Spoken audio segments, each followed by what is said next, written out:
Құрылыс саласындағы ірі компанияның директоры Нұрасан Бақытұлы бухгалтерия ұсынған құжаттарға қарап отырды. Құжаттар оның сұранысы бойынша дайындалған еді. Алайда құжаттарға қарап шыққан сайын көңіл күйі күрт нашарлай берді. Жалпы алғанда таза табыс сомасы жаман емес, тіпті қуантатындай. Бірақ ол байқаусызда бір жағымсыз жайтты ашып қалған еді. Бұл жағдай оны қатты күйзелтті. Егер бірқатар факторлар болмағанда. Нұрасан Бақытұлы орынбасары Дияр Серікұлының жасаған заң бұзушылығынан әлі де бейхабар болып жүре берер ме еді, кім білсін. Алайда бірнеше жайт көп жылдық достықтың күйреуіне алып келді.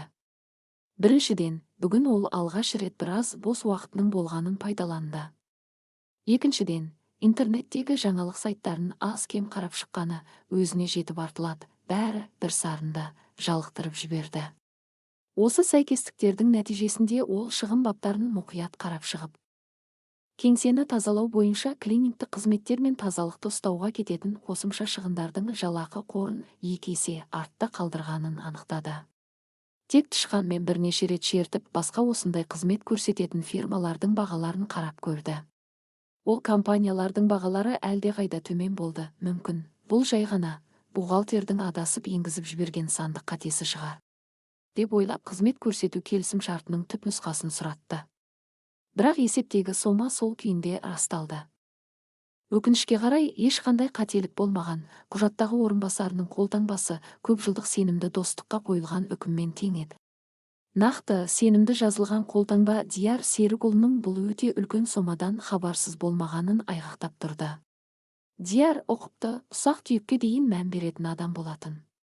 Нұрасан Бақытұлы қарапайым менеджерліктен бастап 45 жасында осындай дәрежеге жеткен жан. Ол мұндай тиімсіз келісімдердің қалай жасалатынын жақсы білетін. Ол қайта-қайта сен бірақ тексер деген мақалды еске алды.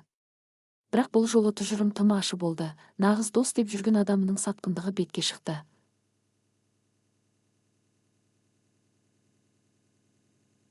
Ойлар оны барлық нәрсені жеке өзі бақылап отыру керектігіне көз жеткізді. Нұрасан Бақытұлы күмәнмен өмір сүруді ұнатпайтын. Сондықтан мәселені бірден анықтап алуға шешім қабылдады. Телефон нөмірін теріп орынбасарын шақырды. Дияр Серікұлы, жалақың дұрыс түсіп жатыр ма? Деді еш кіріспесіз, бағыныштысы кеңседегі сүйікті креслосына жайғасқанда. Иә, бәрі жақсы. Әрине, көп ешқашан жетпейді, бірақ ризамын деді ол ерінбей. Онда неге ұрлық қыласың? Олар тек біздің кеңсені тазалады ма, әлде бұл сомаға бір сарайда кіріп кеткен бе? Деп Нұрасан Бақытұлы шыдай алмай, ренішін даусына шығарып қойды. Ол қолындағы клиниктік компаниямен жасалған келісім шартты жиіркене үстел үстімен сырғытып Диярға итерді. Қатты үнсіздік орнады. Дияр Серікұлы тез арада бір сылтау ойлап табуға тырысты. Бірақ Нұрасан Бақытұлы интернеттен алған нақты деректердің арқасында оның кез келген уәжін оп-оңай жоққа шығарып отырды. Ол Диярға клининг қызметімен келісімшартты мерзімінен бұрын тоқтатуды тапсырды және арыз жазып, жұмыстан кетуін талап етті. 2 апта күтудің қажеті жоқ. Ертең жұмысқа келмей-ақ қой. Жалақың мен өтемақың картаңа түседі деді. Көп жылдық достық пен әріптестікті адам тойымсыздығымен қалтаны толтыруға деген ашкөздік бұзды. Олар үнсіз көзқараспен қоштасты. Бірақ қорланған Нұрасан Бақытұлы өз принциптерінен айнымай, бұл адамға екінші мүмкіндік беруді ойламады. Себебі оның ішкі түйсігі бұрынғы досы кейінірек тағы да соққы беретінін сезіп тұрды. Ол кадр бөлімінің меңгерушісі Нұрзина Айдарқызын шақыртты. Өйткені енді кадрлық өзгерістер енгізу қажет болды. Әр кеңсенің тазалығы мәселесі де дереу шешілуі керек еді. Компания құрылған күннен бастап біргелі жатқан Нұрзина Айдарқызы бастықтың дауыс ырғағынан оның ашуын түсінді. Жаңалықтарды естіген соң, ол шешім қабылдап, арнайы сайттарға бос жұмыс орындары туралы хабарландырулар беріп қана қоймай, кеңсеге тазалаушы іздеуде жылдар бойы тиімді болған көшелерге қағаз хабарландырулар ілу әдісінде қолдануға шешім қабылдады. Осы оқиғалардың нәтижесінде шамамен 3 күннен кейін кеңсенің үлкен холлындағы күзет бекетінің жанында джинсы шалбары өзіне тым үлкен, қарапайым трикотаж футболка киген егде жастағы әйел пайда болды. Ол кадр бөліміне қалай баруға болатынын сұратты. Көп ұзамай Нұрзина Айдарқызының шақыруымен үстелінің алдында тұрған орындықтың шетіне жайғасты. Егде жастағы әйел өзін Бағила Жақыпқызы деп таныстырып, жұмысқа алуын өте қатты өтінді. Ол өз қабілетін бірден көрсетуге дайын екенін айтты, бұл оның өзге үміткерлерден артықшылығын бірден байқатты. Сондықтан Нұрзина Айдарқызы үміткердің ұсыныс хаттарының болмағанына кешіріммен қарады. Бағила Жақыпқызы оған қол қою үшін берілген барлық құжаттарды мұқият оқып шықты. Сол күні кешке ақ кеңсе қызметкерлері егде әйелдің тазалық жұмыстарын бастап кеткенін байқады. Оның түр-келбеті үлкендерге, мемлекеттік мекемелердегі техникалық қызметкерлерді еске салса, жастар жағы көк халат пен қарапайым жаулық киген қарт әйелді мазақтап, мырс-мырс күліп жүрді. Оларға бойы аласа, арықтау келген әйелдің ауыр шелек көтеріп жүргені, неше түрлі қоқысты үндемей жинап жүргені күлкілі көрінді. Кейде біреулер қоқысты қасақана жерге тастайтын. Кездейсоқ құлап түсіп кетсе де. Жарайды, бұл оның міндеті ғой, тазалықты сақтасын деп қарап тұратын. Жастардың келемеждеуіне түрткі болған тағы бір жағдай, Бағила Жақыпқызының қалтасынан еден жуып жүргенде кездейсоқ түсіп кеткен ескі батырмалы телефоны. Бір кездері заманауи болған бұл құрылғы бүгінде ескіріп, әлеуметтік желілерде күлкі нысанына айналған. Сол үшін коммерциялық бөлімдегі сыланып жүретін Әлия деген қыз, құдай-ау, мына құбыжықпен еденді ойып жіберуге болады ғой. Бұзылған паркет үшін енді сіздер төлейсіздер ме? Әлде жөндеуді де сол кісіге істетеміз бе? Деп қатты айқайлап жіберді. Жасы үлкен әйел қорқып кеткендей, кішірейіп кеткендей болды да, еденді қайта қарап жүріп кетті. Үйіне кетіп бара жатқан менеджерлер болса, апайдың үрейленген түріне қарап, мысқылдай күліп, әдейі оқиға орнына жақын келіп, еден жарылып кеткен жоқ па екен дегендей қараған сыңай танытты. Алайда Бағила Жақыпқызы мазаққа мүлде мән бермей, жұмысын әрі қарай жалғастыра берді. Бірде кешкісін Бағила Жақыпқызы әдеттегідей тазалық жүргізіп жүріп, коммерциялық бөлімнің есігін ашты. Ол жерде бір себеппен Әлия бөгеліп қалыпты. Бұл қыз апайды ең қатты келемеждейтіндердің бірі болатын.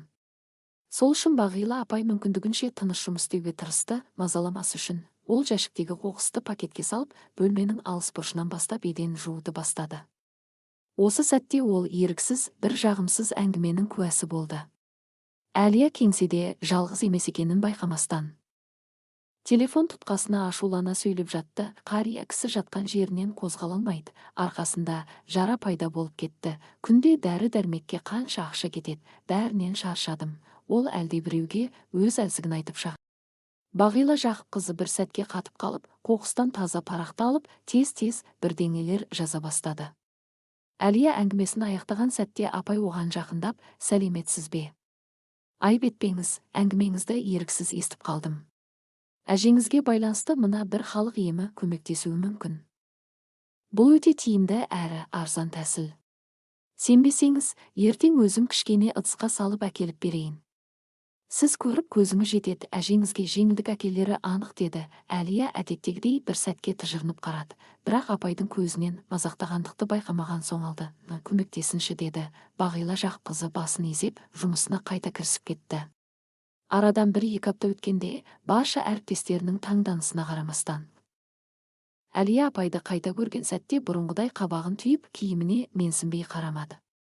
Керісінше орнынан атып тұрып, апайға қарай жүгіріп келіп құшақтай алды. Жылап тұрып алғысын білдірді, макияжының бұзылғанына да қарамады. Бағила Жақыпқызы не істерін білмей, оны жаймен ғана жұбатып, бәрі жақсы болады деп сыбырлап жатты. Бетін сүртіп, өз орнына оралған Әлия сөмкесінен әмиянын алып, апайға ақша бермек болды. Алайда егде әйел бірден бас тартты. Денсаулық басты байлық. Әжемді қалай күткенімді білсеңіз. Мен сіздің қандай азаппен күресіп жүргеніңізді жақсы түсінем. Бірақ бәрі жақсы болады. Осы тәсілдің арқасында мен ұлымды аман алып қалдым. Құдай қаласа, ол бір күні қайта аяққа тұрады деді Бағила Жақыпқызы. Көп жағдайда табыс пен мансаптың артынан қуып, бей-жай қатыгез болып кеткен менеджерлер үшін тазалықшы апайдың бұл сабырлы сөздері күтпеген ауыр әсер қалдырды. Барлығының көз алдында кінәсіз жанға жасалған бұрынғы күлкілер үшін тамаққа өксік тығылып. Ұялу сезімі басып қалды, бірден бәрі ұқты. Бұл егде әйел ешкімге жамандық жасамаған, өз ісіне адал болған жан.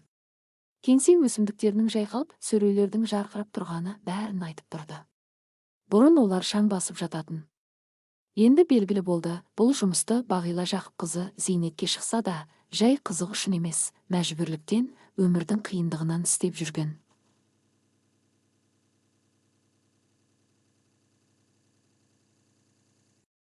Оған күлгендердің бәрі бейкүнә жанға бағытталған түсініксіз бір ашудың, ішкі ашынудың көрінісі екен. Кенет коммерциялық бөлімге бас сұққан Нұрасан Бақытұлы болған жағдайды үнсіз бақылап тұрды. Бұл тосын көрініс оны қатты толқытты. Ол Бағила Жақыпқызын өзіне шақыруды ұйғарды. Кешке жуық тазалықшы әйел директордың есігін ақырын қақты. Іштен естіген рұқсаттан кейін именіп кіріп келді. Өтініш, отырыңыз. Айтыңызшы, сізге не болды? Деді Нұрасан Бақытұлы. Бағила Жақыпқызы аз кем үнсіздіктен соң әңгімесін бастады. Ол өз өмірінің тарихын айтып берді. Кеңес дәуірінде үлкен зауытта жұмыс істеген.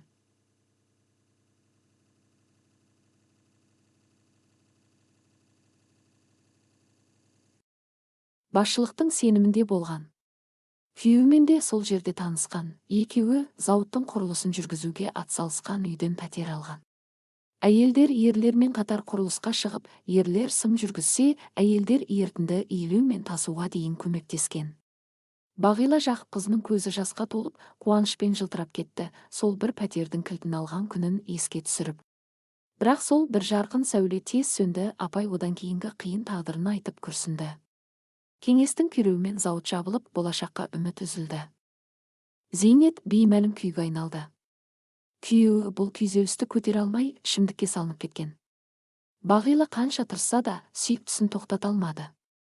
Ақыры емделуге көндіргенмен, нағыз соққыны олар үлкен ұлдары Антонның армияда қаза тапқаны туралы қара қағаз алған кезде алды. Күйеуі қайғыдан толық арылды. Бір күні тым көп ішіп қойып, бала күнде отбасымен қыдырып жүрген саябақта орындықта қатып қалып, түсіп өлген. Бұл жағдайды айтқанда Бағила апай терең күрсінді. Оның көзіндегі ауыр қайғыны көрген Нұрасан Бақытұлы бірде-бір жұбату сөз таба алмады. Әдеттегі бәрі жақсы болады сынды сөздер бұл жағдайда мүлде артық еді. Бағила апай сөзін жалғастырды. Пәтерін кішірек пәтерге ауыстырып, қарыздарын жауып, кіші ұлы Нұрсұлтанға бар жағдайды жасауға тырысқан. Ол ешқандай жұмыстан қашпай, ұлына жақсы білім берді. Нұрсұлтан жақсы табыс таба бастады, тіпті жеке үйге ақша жинап та жүрді. Бірақ 1,5 жыл бұрын іссапардан келе жатқанда көлік апатына түсіп, жастайынан төсекке таңылды, барлық жинақтары емге кетті. Бірақ Бағила апай ұлын аяққа тұрғызам деген үмітінен бас тартқан жоқ. Бұл әңгіменің әсері ерекше болды. Қызметкерлері қатаң адам деп есептейтін Нұрасан Бақытұлы бұл жағдайдан кейін күтпеген қадамға барды. Ол Нұрсұлтанды қаладағы ең үздік медициналық орталықтардың біріне апарып көрсетуді ұйымдастырды. Кейін тіпті шетелдік емделу ақысын өзі төледі. Уақыт өте келе Нұрсұлтан жүре бастады. Емделу кезінде Нұрасан Бақытұлы оның білімі мен қабілетіне көзі жетіп, өз компаниясына жұмысқа алды. Ал Бағила апай ақыры тынығып демалуға мүмкіндік алды.